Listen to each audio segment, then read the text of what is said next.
Bon, on est parti pour une nouvelle vidéo dans laquelle on va parler de l'invasion des insectes et surtout des punaises. Comme à chaque année, elles débarquent par centaines de milliers, elles s'incrustent sur les façades, elles veulent rentrer dans les habitations. Donc cette fois-ci, j'en ai marre, je me barricade de moustiquaires et la punaise, elle reste dehors. Donc c'est ce qu'on va voir dans cette vidéo, on va monter des moustiquaires.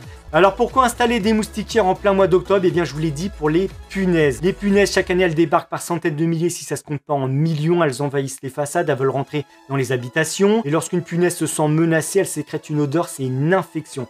Donc la punaise, elle reste dehors. Moi, toutes les fenêtres de la maison sont équipées de moustiquaires, sauf les fenêtres sur le devant, parce qu'on les ouvre quasiment jamais. Mais j'ai de la lavande sous ces fenêtres, qui prend de plus en plus d'ampleur et forcément ça attire les insectes et les araignées. Donc je pose des moustiquaires, je les descends et je suis tranquille. Côté buanderie, on va poser une moustiquaire au niveau de la porte parce que je vais être content de pouvoir ouvrir cette porte le temps des travaux, si ce n'est pour la poussière, et au moins les punaises ne rentreront pas. Donc je vais pouvoir aérer ma pièce le temps des travaux et je serai tranquille. Autre avantage d'installer une moustiquaire, si vous êtes en travaux, c'est pour la peinture. Vous avez une pièce à peindre, vous descendez la moustiquaire et vous pouvez peindre sans qu'un moucheron vienne se coller dans la peinture. Parce que ça, c'est inévitable. Dès qu'on peint à l'extérieur ou en intérieur, il y a toujours un petit moucheron qui vient se coller dans la peinture. Encore un autre avantage de la moustiquaire pour les oiseaux. Il y a toujours un oiseau qui vient se cogner contre la vitre pensant qu'il peut passer, c'est transparent. Eh bien non, il y a une vitre, il se cogne, soit il est mort ou on le retrouve assommé sur le bord de la fenêtre. Eh bien là, en descendant la moustiquaire, ça va amortir le choc et l'oiseau, vous pouvez le sauver. Les moustiquaires peuvent sauver les oiseaux. Donc maintenant, la prochaine étape consiste à prendre les mesures. Et là, il ne faut pas se rater. Parce que si vous prenez des mesures et que vous vous trompez, que c'est trop court, c'est mort. On peut toujours tricher avec des calmes. Il va falloir mettre du joint de mastic de partout. Ça va être très moche. Vaut mieux prendre à la limite plus grand et recouper le coffre et les montants. Mais au moins, vous êtes tranquille. Donc on prend le mètre. Et si vous êtes sur un vieux tablier qui était maçonné, des vieilles pierres ou un vieux crépi, l'idée c'est de prendre un point de mesure à gauche, au milieu et à droite, pareil, en haut, au milieu et en bas. Prenez plusieurs points de mesure et vous faites une moyenne. Quitte à tricher, à gratter le crépi, à poncer, peu importe, mais essayez d'avoir quelque chose de relativement plat, on va dire 1,30 m. Et si vous avez 1,30,4 m, il y a toujours moyen de bidouiller. Et si vous avez 1,30 m et l'autre côté 1,34 m, là il va y avoir un gros problème. Et je sais que sur des vieux tabliers de maison, surtout des vieilles pierres, ça peut être compliqué. Donc à la limite, est-ce qu'il vaut mieux pas rajouter un espèce de fileur ou tronçonner pour vous se dire bon allez je tronçonne, je vais essayer de tricher, plutôt que d'avoir un truc de travers ou calfeutré avec du mastic, ça ferait vraiment très moche. Donc prenez plusieurs points de mesure et essayez de faire une moyenne. Sinon après on a le télémètre, ça marche super bien, c'est précis. Celui-ci c'est un Bosch, la référence GLM 50-27CG, vous mettrez le lien dans la description. Donc comment ça fonctionne? On appuie, par exemple là je vais prendre sur mon pull, vous voyez il y a un point vert qui est ici, je rappuie, ça a vibré, ça me donne 49,5 cm. C'est ultra précis et très pratique, surtout pour des grandes pièces. Si vous êtes seul à mesurer, que vous êtes... il faut mesurer, mince, mon mètre il fait 5 mètres, il faut reprendre un point et repartir à l'autre bout. Prenez un télémètre, ça existe dans on a tous les prix, j'essaierai de vous en trouver, mais c'est très pratique. Surtout si vous êtes professionnel et que vous faites des devis régulièrement, ça va vous sauver la vie. Ok, donc télémètre, lien dans la description. Et après, il y a un petit gadget qui est tout bête, mais c'est ça. Alors ça, moi j'ai galéré à le trouver, je l'avais trouvé sur eBay pour tout vous dire, c'est celui-ci. J'avais galéré à le trouver parce que impossible d'en trouver. Alors toujours en fabriquer un soi-même avec une vieille carte de fidélité et une pince, mais les cartes de fidélité moi j'en ai pas à part la carte bleue. Je vais pas utiliser ma carte bleue pour faire joujou avec le mètre. Et puis après il faut trouver une pince, la pince on va l'oublier, on va la perdre, peu importe. Là tout est dessus. Vous voyez, c'est une pince. Alors c'est tout bête parce que le mètre souvent on veut mesurer quelque chose et vous voyez ça fait un arrondi. Donc on peut pas casser le mètre pour plier et avoir la bonne mesure. Donc là, le but, c'est de prendre donc cette pince. On va dire qu'on la met ici. Donc j'ai un plafond, imaginons qu'on soit un plafond. On va prendre la pince et l'amener contre le plafond. Là, ça a touché le plafond. Ensuite, on enlève, on rabat le mètre sur la pince. Alors je me mets dans le bon sens pour vous montrer. Voilà ce que ça donne. Donc on se base vraiment ici. Et là, j'ai 66,3. Vous voyez? Donc en gros, vous amenez cette pince au maximum de la pièce que vous mesurez, mur, plafond, peu importe. Là, j'ai tapé sur l'endroit que je dois mesurer. Je suis vraiment à ras. Je rabats le mètre et là, j'ai 68,6. Et ça, c'est super précis. Hein. Pour le coup, là, vous pouvez pas vous rater. Et c'est tout bête. Ça vaut rien du tout. C'est pas cher. Alors il faut pas l'oublier, bien sûr, tout à l'heure je vous disais la carte bleue, la pince.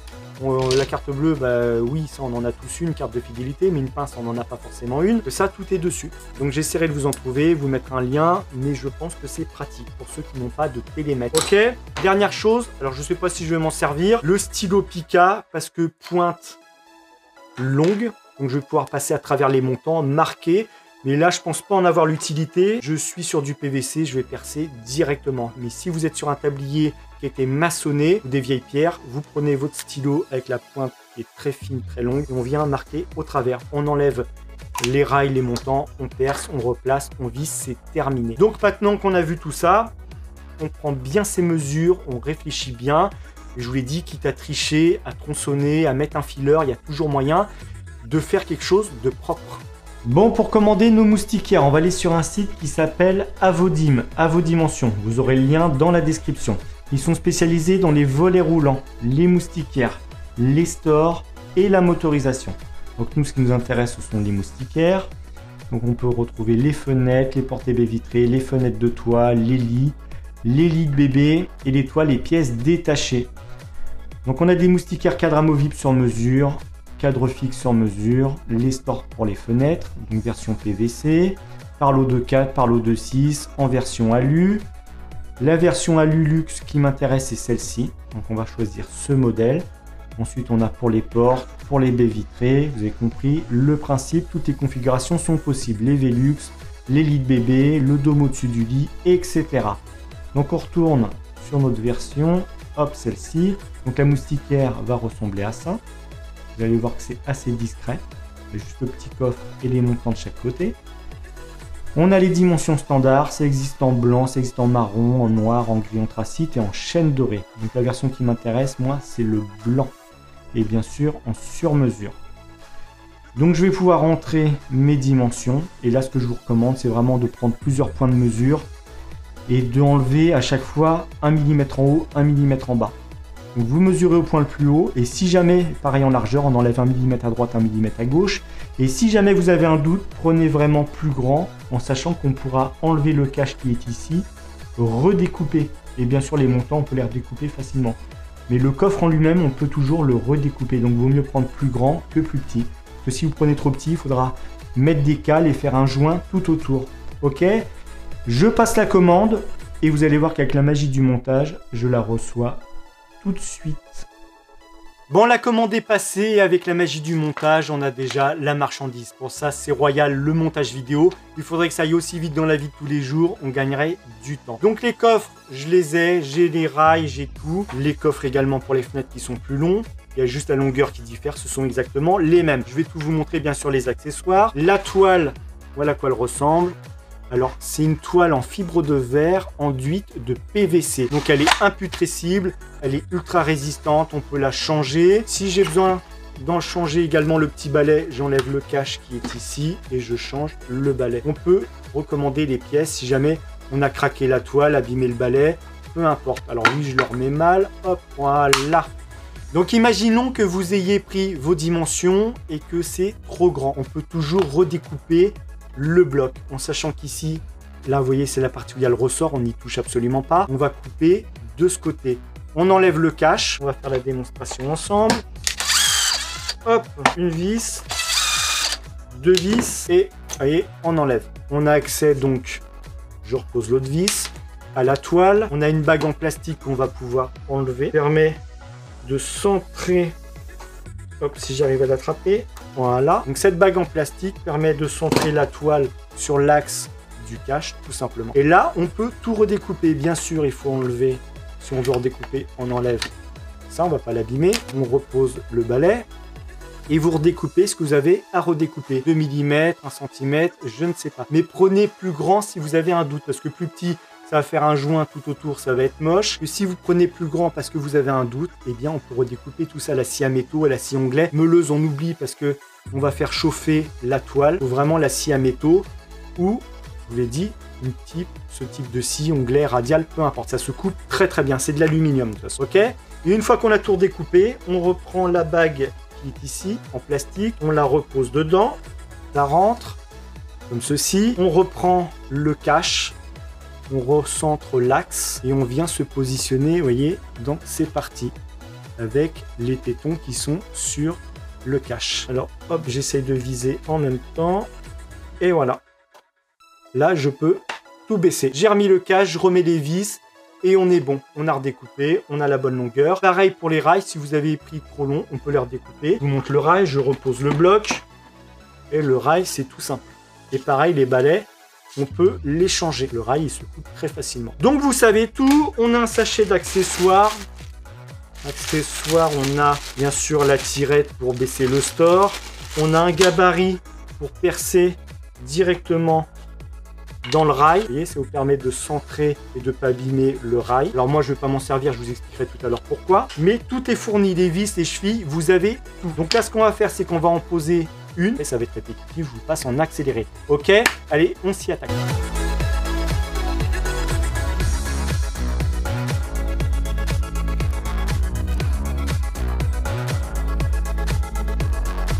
Bon, j'ai percé tous les rails. Ils sont tous faits. Ok, au début, je voulais les faire fenêtre par fenêtre et même la porte dehors. Mais là, je me suis dit, je suis à l'atelier, il y a une table, on pose tout, on les perce et c'est terminé. Donc, je vous l'ai dit, il y a le gabarit de perçage. On le met dans le rail, on perce directement. Cheville à frapper si vous voulez ou cheville vis classique. On pourrait les coller, mais le problème de les coller, c'est si le jour où vous voulez l'enlever pour intervenir sur le store, il faudra passer le cutter, ça risque d'être compliqué. Moi, je vais mettre directement de la vis autoforeuse, parce que je vais me reprendre dans mes fenêtres qui sont en PVC. Vous avez, hop, la référence, la dimension de la vis, 3,5 par 16, ça suffit largement. 16 en longueur, ça suffit. J'ai pas besoin de mettre 5 km de vis. Ok. Dernière chose, dans le sachet de vis, donc vous avez des chevilles, des vis pour vous reprendre dans votre tablier en béton, on a 2 pièces comme celle-ci. Donc ces pièces, il va falloir les mettre dans chaque rail. Alors je vais me mettre à l'envers, ça peut être pratique. Hop. Est-ce que j'y arrive? Oui. Donc je l'ai mise comme ceci. Vous voyez? J'essaie de vous tourner ça un peu dans tous les sens pour que vous puissiez voir. Donc ça va venir en bas et face extérieure. Puisque le store, ici là, on est face extérieure, on a une gorge ici. Et donc la pièce, une dans chaque rail, va venir, vous voyez, ça va se prendre dans le store lorsqu'il sera en position fermée. Pour l'ouvrir, on tire légèrement et ça soulève. Donc cette pièce, dans chaque rail, vers l'extérieur, et puis ça vient se prendre dans le store. Donc maintenant, je positionne toutes ces petites pattes pour tous les montants, et on est bon. Donc là, on va prendre le coffre. Sur le coffre, on a une languette, celle-ci. On va prendre les montants, et on va rentrer la languette, ou l'inverse, le montant, hop, dans le coffre, ou le coffre dans le montant. Je l'enlève, vous voyez, ça se clipse. Ici, ça doit rentrer dans cette partie. On recommence, hop, et ça tient tout seul. Donc là, après, on va les mettre légèrement de travers. On va poser le coffre et on redresse pour avoir l'éclairage, le contour de la fenêtre. Ok, donc on fait ça. Ensuite, on vise directement dans le PVC. Je vais vous montrer comment je vais m'y prendre. Et on est bon. Bon, je vous montre comment je veux procéder. Je vais poser le rail au ras de la façade, donc comme ceci. Hop, sur le tablier blanc directement. Ok, donc ça va venir au ras. Après, je pourrais faire un joint acrylique si je veux, mais je pense pas, puisque ça va donner ceci. Et ce sera très bien comme ça.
La moustiquaire est posée, je vous filme l'ensemble. Donc j'ai mis 3 vis par montant, ou par rail, tout dépend de comment on l'appelle. Une vis dans le coffrage à droite, et une vis dans le coffrage à gauche. Et les 3 autres vis dans ce montant. Les poignées, on les met bien aux extrémités pour fermer et ouvrir, et on est bon. Et là, je vais vous filmer comment l'ouvrir. Donc là, pour lever la moustiquaire, on a 2 poignées de chaque côté qu'on peut régler. L'idée, c'est de les mettre à peu près par ici. Alors, je ne peux pas vous filmer les 2 poignées en même temps, il faudra un super grand angle, la fenêtre est assez large. L'idée, c'est d'appuyer, de tirer, et ça soulève. Donc, on appuie, on tire, et ça soulève. Et pour refermer, c'est aussi simple, ok? Quoi demander de mieux? Et donc, de l'extérieur, voilà ce que ça donne. Les montants, le coffrage qui est super discret. Il arrive à bien se fondre dans le décor. Le montant et les poils qui appuient bien sur l'appui de fenêtre. Et ça rentre même d'un côté, ça ressort de l'autre, tellement ça appuie. Le but, c'est que ce soit hermétique.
Bon, les 3 moustiquaires sont posés sur le devant de la maison. On en a également posé une côté buanderie au niveau de la porte. Je vais pouvoir aérer la buanderie le temps des travaux, évacuer la poussière, sans pour autant que les punaises rentrent et ne me pourrissent la vie. Le site Avaudim, vous pouvez y aller les yeux fermés, le lien est dans la description. Les moustiquaires que j'ai posés sont en alu laqué blanc, ça existe en gris, en noir et même en chêne doré. Et ils ont également une version en PVC. Mais moi, je suis très content de celle que je viens de poser. On se retrouve prochainement pour la suite des travaux. Mettez un gros pouce bleu si ça vous a plu, abonnez-vous, partagez cette vidéo, portez-vous bien et à une prochaine vidéo.